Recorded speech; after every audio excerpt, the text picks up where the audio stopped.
Iya, selamat sore pemirsa. Hari ini hari Rabu 2 Oktober 2024. Anda bersama Chatterbox. Tapi pertama sekali di edisi Chatterbox, no sensor, no filter, no spinning, no cancel ini, saya pengen mengucapkan selamat Hari Batik Nasional.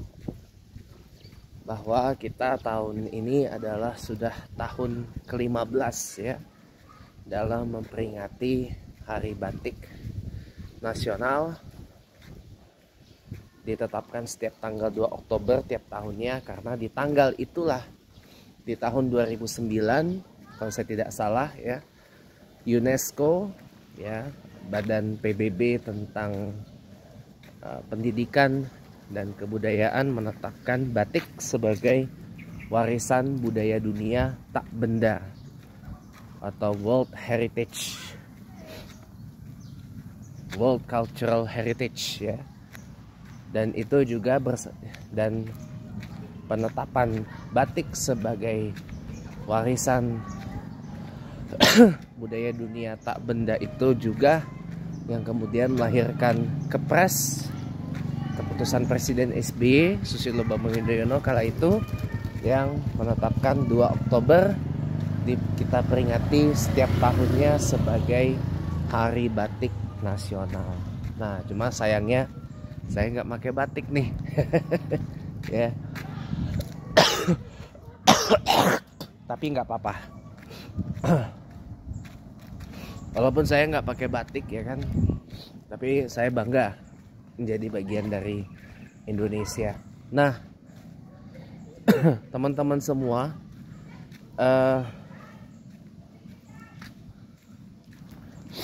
ada sebenarnya satu hal yang pengen saya sampaikan dari lama loh sebenarnya, bahwa sebenarnya saya tuh pengen banget berhenti gitu loh dari dunia political activism atau aktivisme politik yang saya lakukan sekarang ini gitu loh. Saya pengen berhenti. Kenapa? Karena selama ya hampir 12 tahun ya, berawal dari Pilgub Jakarta 2012 ya, berlanjut ke Pilpres 2014, 19 dan 2024. Tambah sekarang Pilgub Jakarta 2012, 2017, 2024 ya. Saya tiap ada dukungan, tapi kok apa ya, rasa-rasanya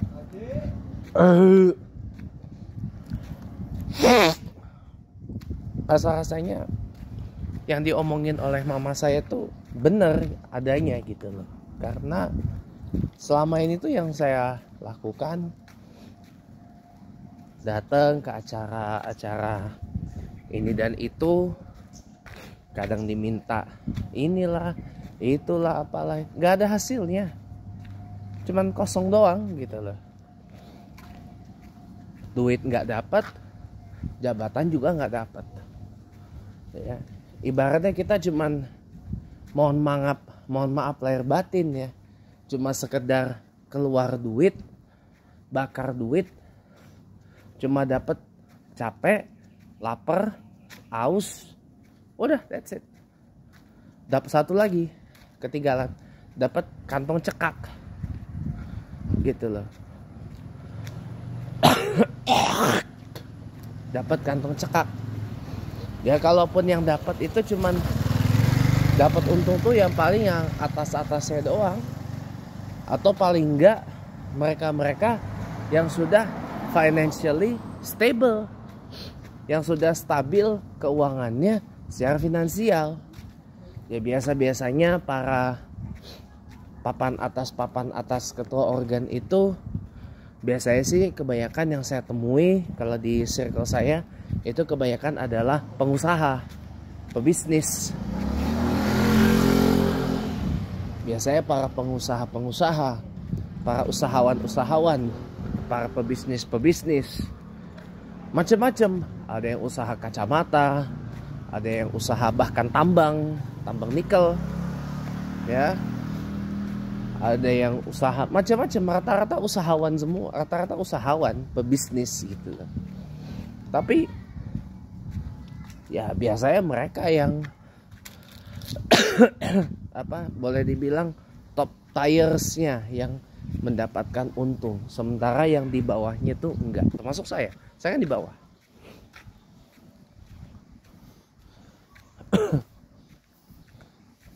Nah itu kalau mereka yang financially stable, ya, mereka mau menyebut dirinya sebagai dalam tanda kutip relawan sih gak apa-apa.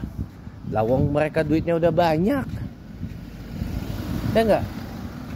Mereka duitnya udah banyak, ya kemana-mana ke acara ini dan itu pakai mobil, selalu diajak. Dulu zaman Pak Jokowi diajak belusukan, diajak kampanye, diajak ini sosialisasi. Waktu Pilpres 2024 zaman Pak Ganjar nyapres, diajak Pak Ganjar belusukan, diajak Pak Ganjar hadir acara ini itu pakai mobil, bawa duit gede, ya kan?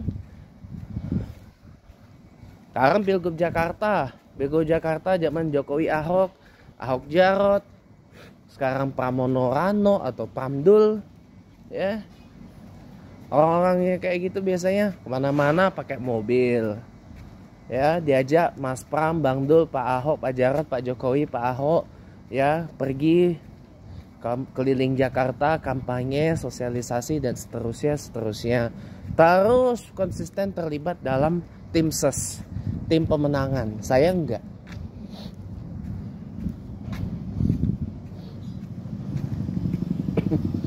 Gitu loh. Ya karena mereka punya satu bakat sih. Bakat apa?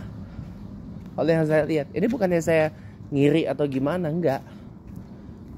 Semua mereka tuh punya bakatnya satu, ngejilat.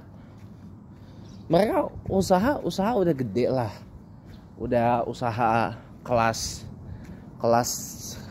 paus lah ya, usaha gede-gede semua gitu loh, bukan usaha kecil lagi, usaha gede coy. Usaha gede.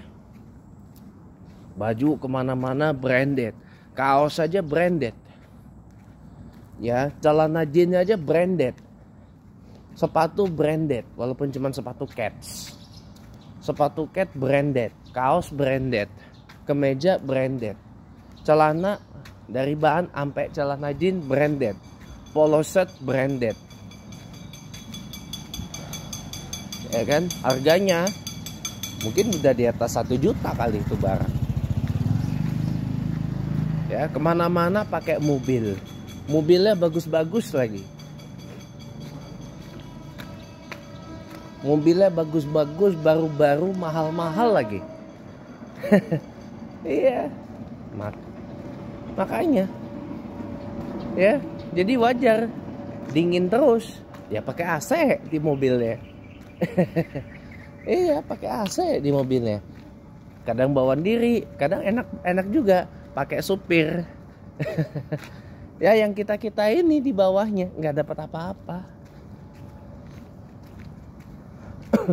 Saya nih, maaf nih ya, kalau kemarin saya udah bisa punya bakat ngejilat ya, saya akan bilang tolong jadikan saya komisaris.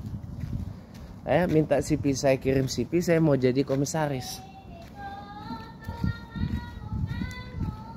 Komisaris utama. Ya. Komisaris utama di, atau enggak komisaris independen aja. Di mana? Paling nomor 1 saya minta ditempatkan di Garuda Indonesia kok. Karena saya tahu apa yang harus saya lakukan, walaupun tugas komisaris itu adalah mengawasi kinerja dari direksi Garuda Indonesia. Direksinya Garuda. Direksi Garuda, yes. Direksi Garuda Indonesia dalam menjalankan perusahaannya. Tapi setidaknya saya tahu apa yang harus dilakukan Garuda Indonesia biar cepat bangkit dari keterpurukan. Ya, salah satunya bisa nanti akan ada pembahasan terpisah mengenai ini ya. Ya bisa jadi harus direstrukturisasi seperti yang dialami oleh Japan Airlines gitu.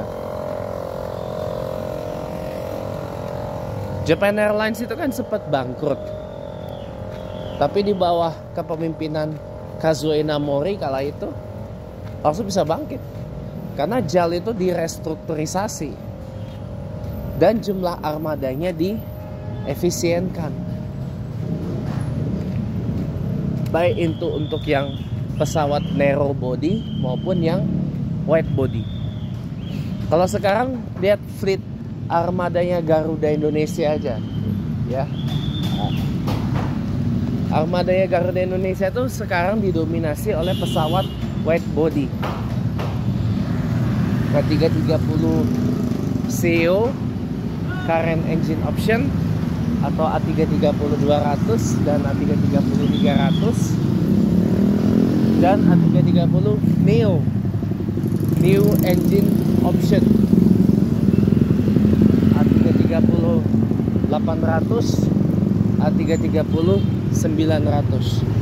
Paling besar pesawatnya Boeing 777-300ER.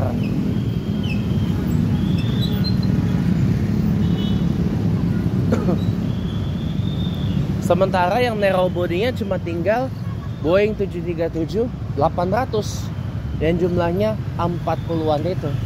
Nah, kalau saya duduk sebagai komisaris Garuda, saya akan minta direksinya begini. Aduh, ini spanduknya Pramdul kenapa begini? Kenapa begini kok jadi nggak ini banget? Ada dua tadinya, satu di sana, satunya lagi di sana, tapi kok dicopot gitu.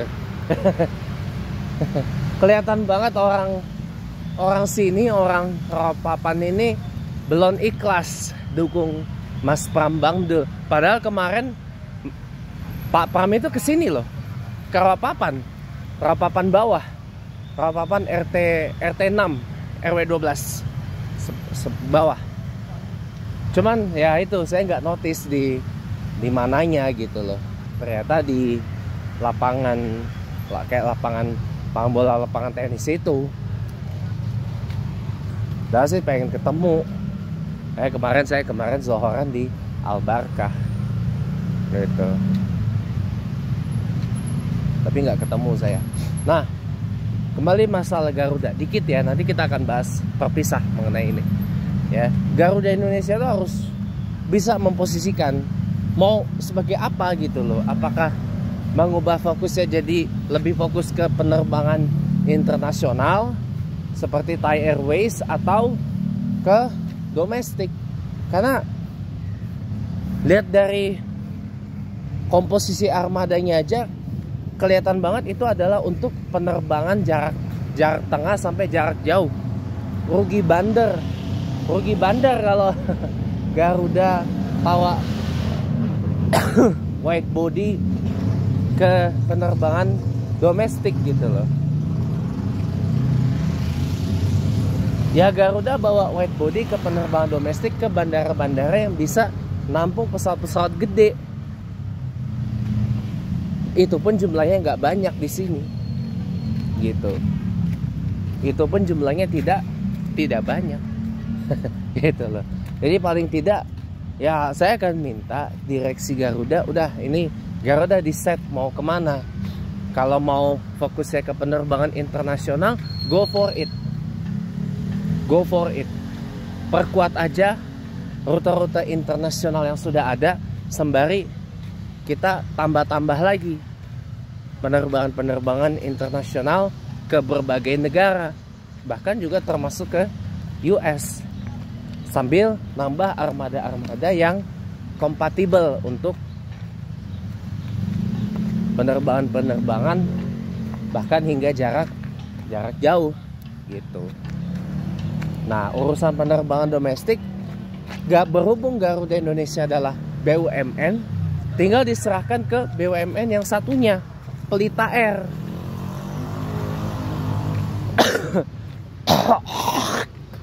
Pelita Air. Pelita Air itu kan punya Pertamina. Nah, Pelita Air ini diposisikan oleh outgoing Menteri BUMN kita, Pak Erick Thohir, ini sebagai maskapai yang hanya akan melayani penerbangan domestik saja. Kalau ada penerbangan internasional nggak usah dikasih izin buat Pelita Air. Jadi Pelita Air fokus di penerbangan domestik aja gitu.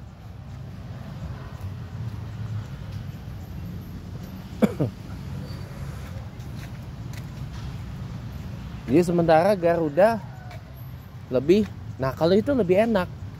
Jadi antar BUMN itu bisa bersinergi. Pelita Air fokus ke penerbangan domestik, ya, menjadi raja penerbangan domestik mengalahkan Lion Air Group gitu ya. Garuda Indonesia difokuskan untuk penerbangan internasional. Gitu. Dengan memperkuat rute internasional yang sudah ada, nanti ditambah lagi ke depan dengan rute-rute yang yang prospeknya bagus gitu loh. Nah, tapi kalau untuk ke Eropa atau US, lihat dulu. Jarang ada orang-orang Eropa ke Indonesia tuh untuk melakukan business trip. Biasanya orang-orang Eropa dan US itu ke Indonesia untuk liburan. Kemarin itu udah coba ada di eksperimen rute Garuda 8GA87 dari London ke Denpasar. Nggak ke Jakarta tapi langsung London Denpasar. Terakhir bahkan ditransit 1 kali di Kuala Namu, Medan. Itu bisa untuk dihidupkan lagi sebenarnya rute-rute itu. Nah, dari Jakarta tinggal ambil penerbangan ke Bali, tetap naik Garuda juga. Bisa juga seperti itu ya, tapi nanti kita akan bahas ini terpisah aja. Sekarang kembali ke curhatan saya. Itu kalau andaikan ada tawaran saya kirim CV. Kirim CV buat apa? Mau diangkat jadi komisaris. Kalau saya ada tawaran, saya terima. Dan saya mohon ditempatkan di, kalau nggak di Garuda, di KAI deh. Gitu. Pokoknya tempatkan saya di bidang transportasi. Transportasi atau di bidang perbankan. Di bidang perbankan. Jadi komisarisnya BSI sekalipun, Bank Syariah Indonesia, saya mau. Kan ya belum ada tawarannya sih. Gitu. Nggak ada bagi-bagi jabatan juga gitu. Ya sudahlah. Jadi benar kata mama saya itu, kalau yang ngelakuin hal yang begitu-gitu tuh harus paling enggak yuk ada hasilnya. Ada yang kita bawa pulang gitu loh. Kalau nggak uang ya jabatan gitu loh. Atau enggak ya paling tidak perbaikan hidup gitu loh. Perbaikan hidup ya. Iya, perbaikan hidup. Biar hidup saya tuh nggak begini-gini aja, nggak ngeblangsak gitu loh. Dan saya tuh kalau kemana-mana tuh nggak ngerepotin orang, nggak minta duit mulu gitu loh. Tapi ada duitnya. Jadi ibaratnya saya misalkan nih Sabtu besok tanggal 5 hari bulan Oktober 24 pergi ke acara deklarasi Ahoker untuk Pakar Pramono Karno ya. Tanggal 5 Oktober besok hari Sabtu dari jam 2 sampai kelar gitu. Dari jam 2 sampai kelar. Misalkan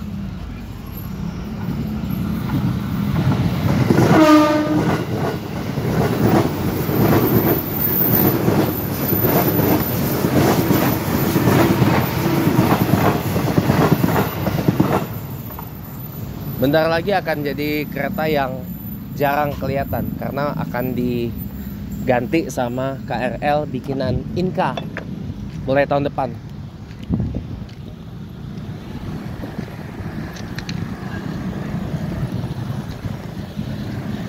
Jadi gitu loh.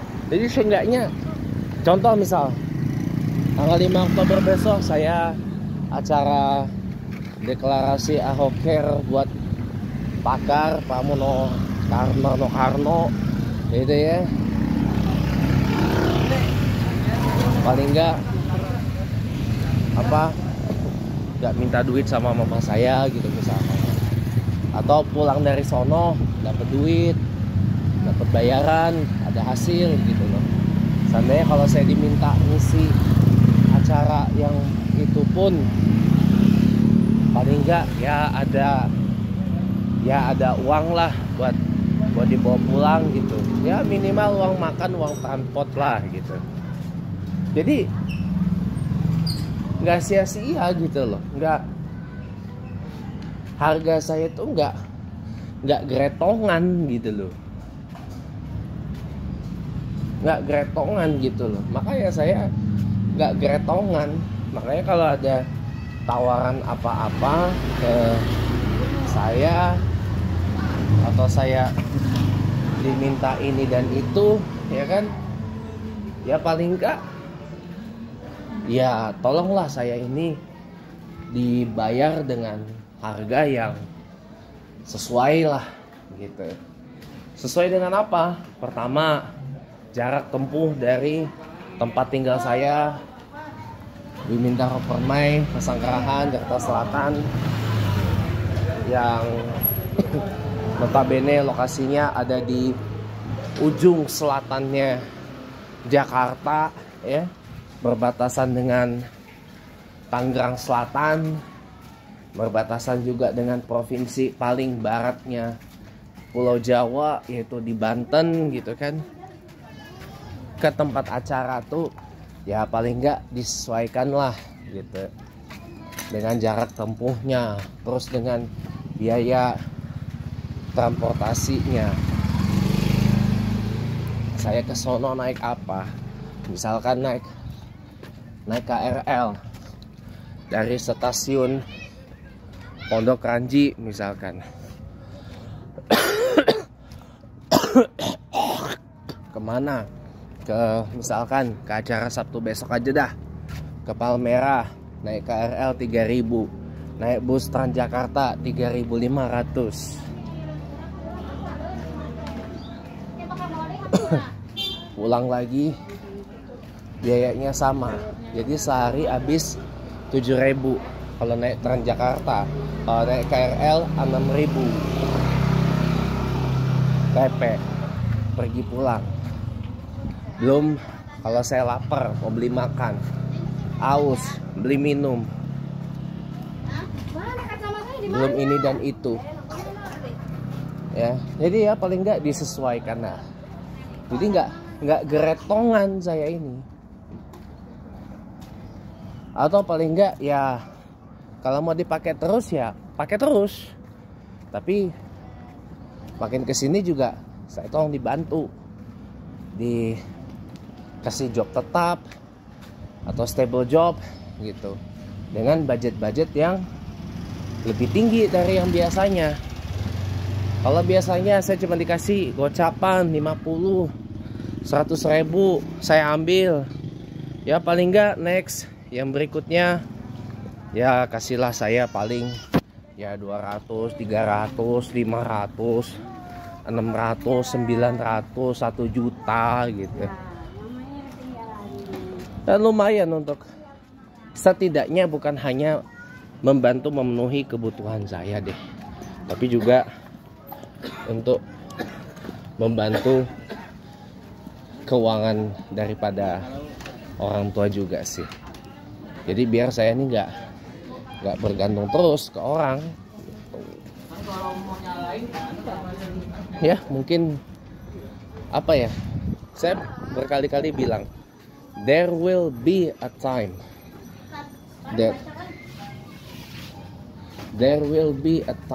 that I will end this stuff gitu loh.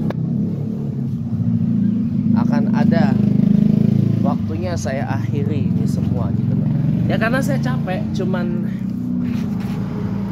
sekedar bakar duit, dapat lapar, dapat capek, dapat aus, jabatan gak dapat, duit gak dapat. Ya kan, cuman kata mama saya cuman jadi kacung doang, cuma jadi pesuruh doang, udah nggak mau saya. Ya, gitu. Ya semoga video ini sampailah ke teman-teman yang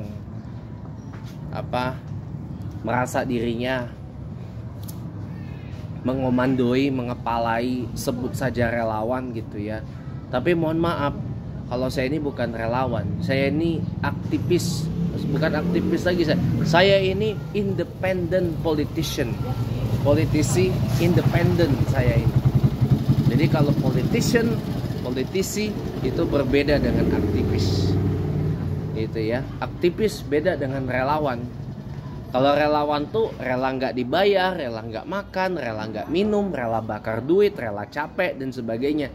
Tapi kalau saya, no, saya nggak rela nggak dapat duit, saya nggak rela lapar, saya nggak rela haus, saya nggak rela capek, tapi saya maunya ada bayaran.